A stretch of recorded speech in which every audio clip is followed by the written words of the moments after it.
Hi students, welcome back to Google Classroom of Sri Gokulam Public School, Guruvayur. How are you children? Hope you all are fine over there. In the previous class, we have discussed about two important sources of business finance. They are trade credit and retained earnings. Hope you learned that portions. Today we will discuss another three important sources of business finance. They are factoring, lease financing and public deposits. Now let's discuss what is factoring and its merits and limitations also. Factoring is a method of raising short-term finance for the business in which the business can take advance money from the bank against the amount to be realized from the debtors. That means under this method, the receivables on account of sale of goods or services are sold to the factor at a certain discount. Then the factor becomes responsible for all credit control and debt collection from the buyers or debtors on payment of a specified charge. And factors provide protection against any bad debt losses to the firm. And at the same time, factoring also provides information about credit worthiness of prospective clients, etc. Factors hold large amounts of information about the trading histories of the firm, and this can be valuable to those who are using factoring services, and it helps to avoid doing business with the customers having poor payment record. Let's discuss the main advantages of factoring. The first one is obtaining funds through factoring is cheaper than financing through other means, such as bank credit. That means funds collected through financing is the cheapest way of financing compared to other means. And the next one is, with the cash flow accelerated by factoring, the client is able to meet his or her liabilities promptly as and when these arise. That means factoring helps to accelerate cash flow of the business organization. So the client is able to meet his or her liabilities promptly. And the next merit is factoring is flexible and ensures a definite pattern of cash flows from credit sales. It provides security for a debt that a firm might otherwise be unable to obtain. From this, we can understand factors always provide protection against any bad debt losses to the firm. And the next one is, factoring does not create any charge on assets of the firm while providing funds.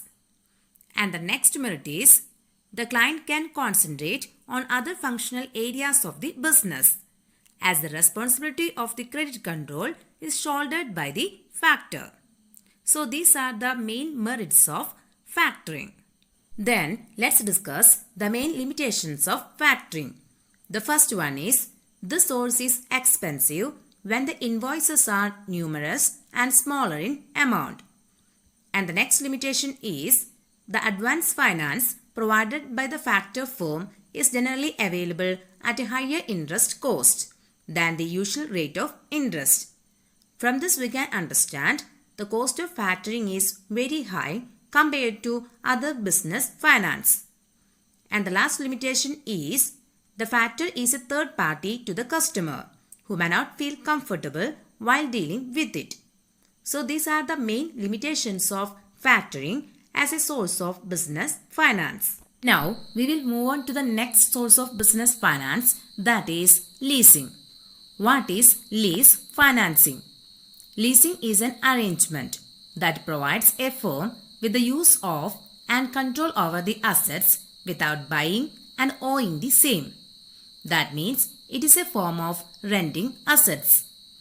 Lease is a contract between the owner of the asset, that means lessor, and the user of the asset called the lessee, whereby the lessor gives the right to use the asset to the lessee over an agreed period of time for a consideration called lease rentals. And the terms and conditions regulating the lease arrangements are given in the lease contract. At the end of the lease period, the asset goes back to the lessor. So, these are the main features of lease financing. Then, let's discuss the main merits of lease financing. The first one is lease financing enables the lessee to acquire the asset with a lower investment. That means, while leasing an asset, the ownership of the asset still lies with the lessor, whereas the lessee just pays the rental expense. And the next merit is simple documentation makes it easier to finance asset. That means leasing is the easiest method of financing fixed asset. No mortgage is required. And at the same time, the restrictions involved in long-term borrowings from financial institutions are avoided. And the next merit is lease rentals paid by the lessee are deductible for computing taxable profits. That means lease rentals considered as an expense and therefore get the tax benefits. And the next merit is leasing provides finance without diluting the ownership or control of the business. That means leasing provides one of the easiest source of intermediate and long-term financing, and it does not require any mortgage of the assets because the ownership of the asset leased remains with the lessor and is not transferred to the lessee.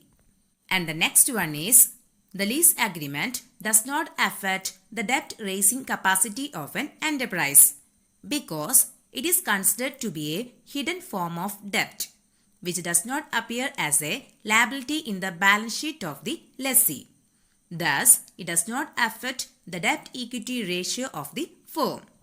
And the last merit is the risk of obsolescence is borne by the lessor. That means in the present era of rapid changing technologies, a firm has to bear the risk of obsolescence if it purchases the asset. Here, the firm, that means lessee, can easily shift this risk upon the lessor by acquiring the use of the asset on lease rather than buying the same. So these are the main merits of lease financing. Now let's discuss the main limitations of lease financing.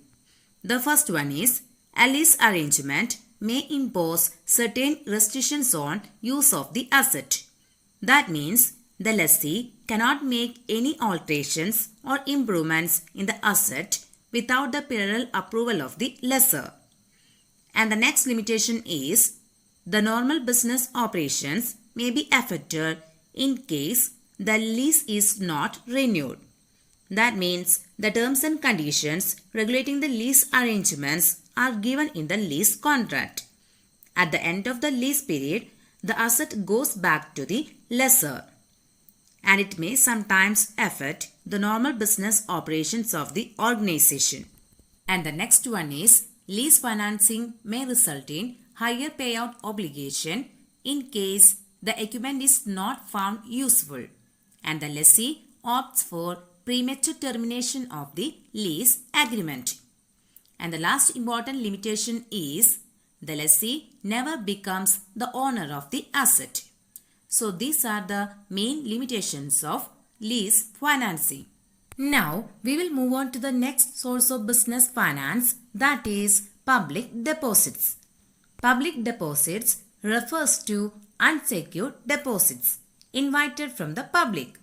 That means the deposits that are raised by the organization directly from the public are known as public deposits. A company wishing to invite public deposits places an advertisement in newspapers. Any member of the public can fill up the prescribed form and deposits money with the company. And the rates of interest offered on public deposits are usually higher than that offered on bank deposits. And the public deposits can take care of both medium and short-term financial requirements of a business organization.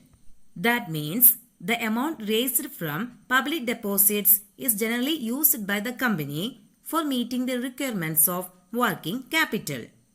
Though there are a primary source of short-term finance, but by renewing these can be used for medium-term also.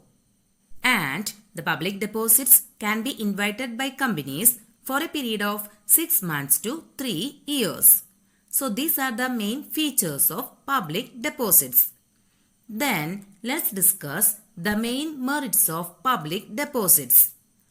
The first one is the procedure of obtaining public deposits is simple because the company has to advertise its scheme of public deposit and distribute the deposit application forms either directly or through brokers and other intermediaries and collect funds along with the applications. And the next merit is cost of public deposits is generally lower than the cost of borrowings from banks and financial institutions. That means in public deposits, flotation cost, that is the cost involved in raising funds through public deposits, is lower than other sources. And the next one is public deposits do not usually create any charge on the assets of the company. Since public deposits are unsecured, the company is not required to create any charge on its assets in favor of depositors. And the last merit is, as the depositors do not have voting rights, the control of the company is not diluted. That means the depositors do not have any right in management practices of the company. Therefore, the management practices are not affected by the depositors. So, these are the main merits of public deposits. Then, let's discuss the main limitations of public deposits. The first one is, new companies generally find it difficult to raise funds through public deposits because new companies do not have sufficient track records of profit. Depositors hesitate in depositing their funds in such companies in spite of getting higher interest. And the next limitation is public deposit is an unreliable source of finance as the public may not respond when the company needs money. From this we can understand there is uncertainty in public deposits as the company may not be sure that the required amount will be available from the depositors. And the next limitation is collection of public deposits may prove difficult, particularly when the size of deposits required is large. So these are the main limitations of public deposits. We will discuss what is commercial papers and its main merits and limitations also.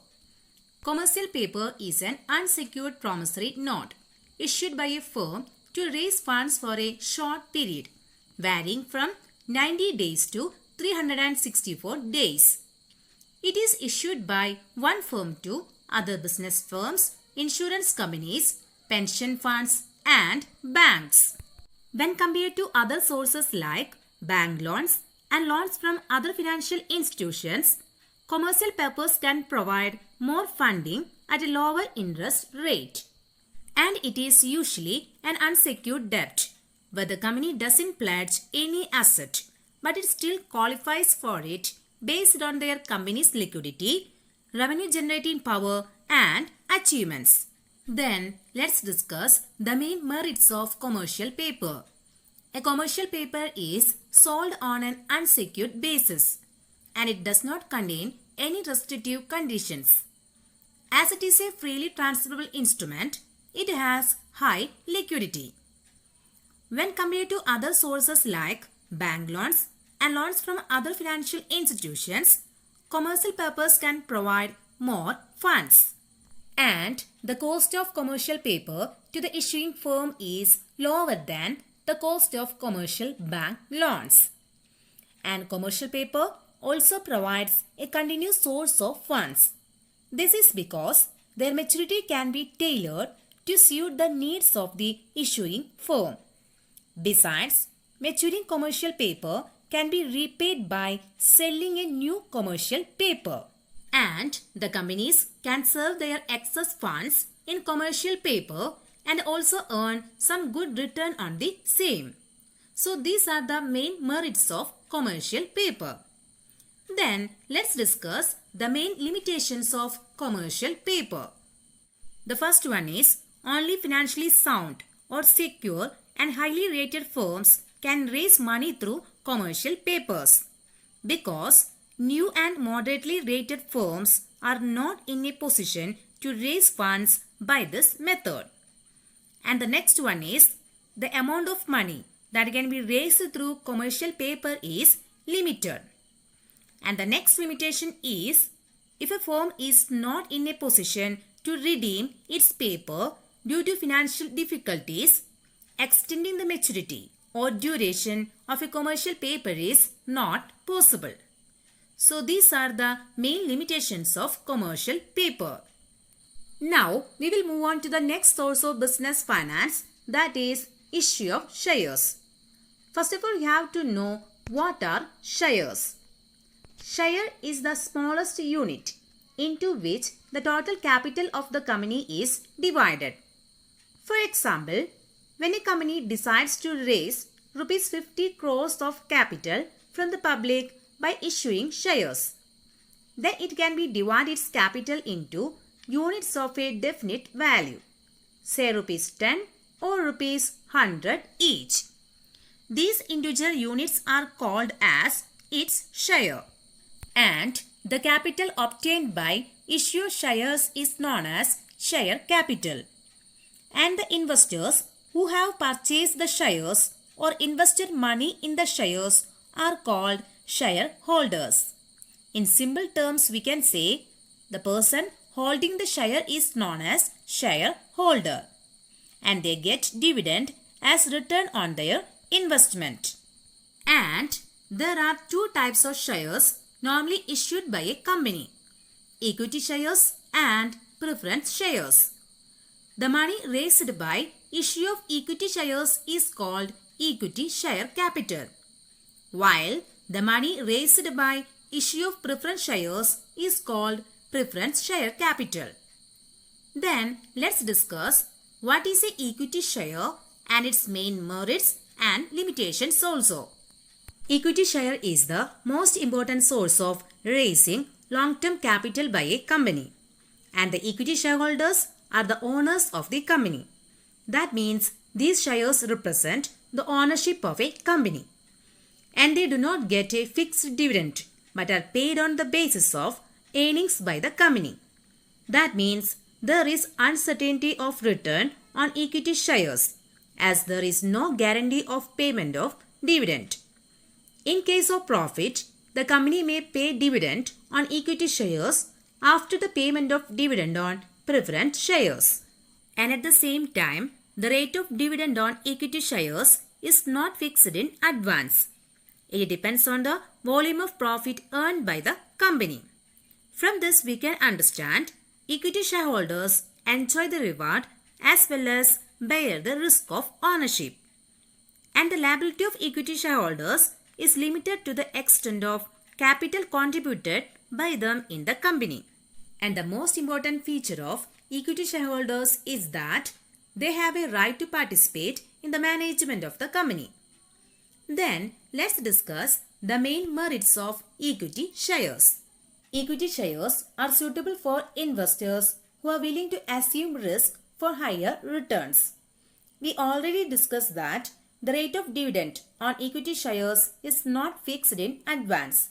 It depends on the volume of profit earned by the company. Therefore, in practice, the rate of dividend fluctuates between no payment of dividend and payment of 100% or more dividend. And the next merit from the management point of view is that payment of dividend to the equity shareholders is not compulsory. That means there is no binding on the company to pay dividend on equity shares. The company may declare dividend only if there are enough profits. And the equity capital serves as a permanent capital, because the capital raised by issuing equity shares is not required to be paid back during the lifetime of the company, and it will be paid back only when the company is winding up. And equity capital also provides credit worthiness to the company, because if a company raises more capital by issuing equity shares, it leads to greater confidence among the creditors. And the next merit is the funds can be raised through equity issue without creating any charge on the assets of the company. And the most important advantage of equity shares is that democratic control over the management of the company is assured due to the voting rights of equity shareholders. So these are the main merits of equity shares. Then let's discuss the main limitations of equity shares. Investors who want steady income may not prefer equity shares, because equity shareholders get dividend only when the company earns sufficient profits. The decision to declare dividend lies with the board of directors of the company. And the next limitation is the cost of equity shares is generally more as compared to the cost of raising funds through other sources. And issue of additional equity shares dilutes the voting power and earnings of existing equity shareholders. As the equity shareholders carry voting rights, groups are formed to grab the control of the company. This may lead to conflicts of interest, which is harmful for the smooth functioning of a company. And the last limitation is more formalities and procedural delays are involved while raising funds through issue of equity shares. These are the main limitations of equity shares. So students, I hope all of you understood the concept clearly. And please note that the notes of the lesson and test paper are also attached along with the class. Make use of these available materials. Study well and attend the test paper without fail. That's all for today. Thank you.